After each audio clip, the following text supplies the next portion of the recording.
डोक्यावर 9.5 लाख रुपयांचं कर्ज झालं. जगण्याची आशा सोडली. अशा विवंचनेत असताना श्री किसन सुधाकर चव्हाण यांनी YFC न्यूज मराठीच्या संपादकांना मेसेज केला.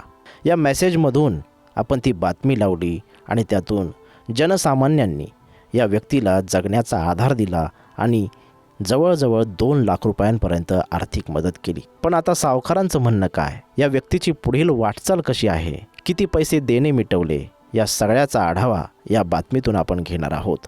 जाणून घेऊयात सविस्तर वृत्त. नमस्कार, मी श्री किसन चव्हाण. सर्वप्रथम YFC न्यूज चॅनलचे आभार मानतो, कारण त्यांनी माझ्यावर भरोसा दाखवून ही बातमी आपल्यासमोर मांडली होती. आणि आपणही माझ्या मुलीकडे बघून अगदी 1 रुपयापासून ते 5,000 रुपयापर्यंत ह्या स्वरूपात मला मदत केली आहे.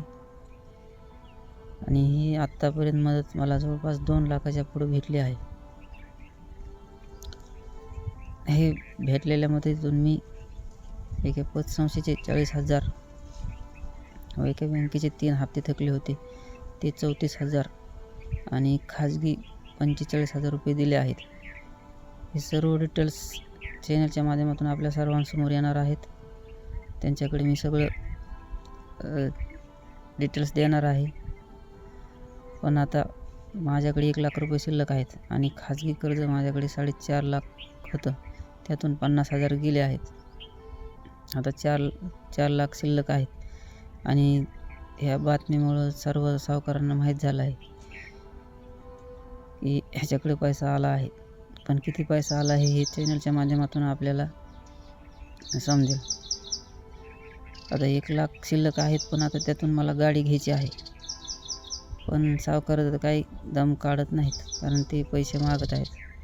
त्यांच्याकडे गाडीचा विषय काढला की ते म्हणतात, तुझं तू गाडीचं नंतर बघ, पण आमचे पैसे आम्हाला देऊन टाक.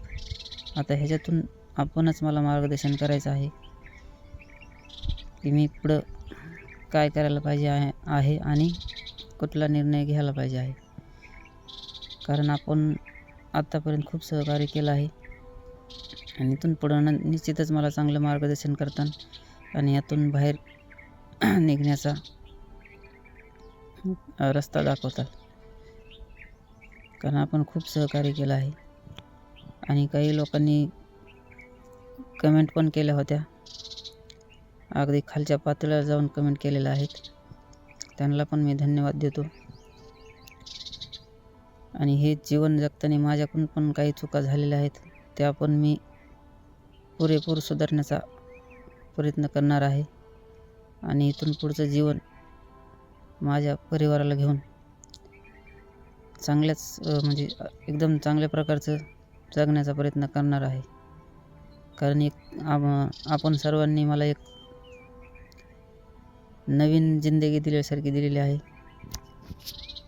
त्याबद्दल मी आपल्या सर्वांचे परत एकदा मनापासून आभार व्यक्त करतो. आणि ह्या पुढच्या संकटाला सामोरे कसं जायचं ह्याचं मार्गदर्शन नक्कीच मला करताल अशी मी अपेक्षा बाळगतो.